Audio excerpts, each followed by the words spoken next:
The first thing that happened when I went to office, I got a desk job initially because you're from a premier institute, you are pushed into the office background.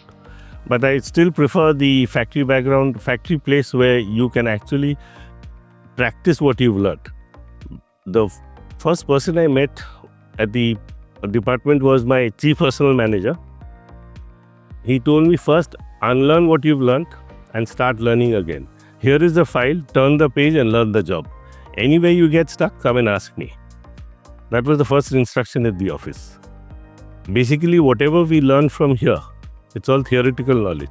There's a wide gap between theory and practice. Sometimes a lot of gray area you got to tweak here and there in favor of the employee, sometimes in favor of the employer, but it all depends on the spot what you do. So this learning, unlearning process continues, and even if one is to work today, this would continue. There is no one strict uniform formula for industrial relations.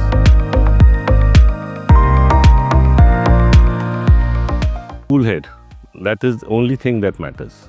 Under any circumstance, see, if you're working in the office atmosphere where it's yes sir, no sir all the time, and when you're working in the field with your workers, that's the time when you need a really cool head to get through along with them. Otherwise, the workers can get on top of you and could make life difficult.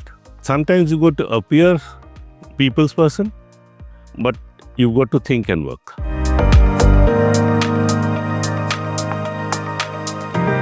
One thing that remains same across all HR policies is how one treats individuals.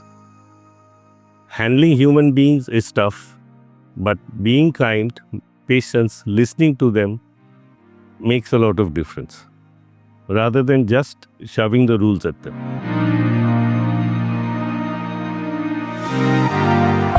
If you're an IR person, the one who's studying industrial relations and would want to go out and work in this field, initial years try and get a factory job, industry, where you can go out and work in the field and then look for a desk job. Initially, if you get into the office atmosphere, you will find it very difficult to understand what the person at the ground level is doing.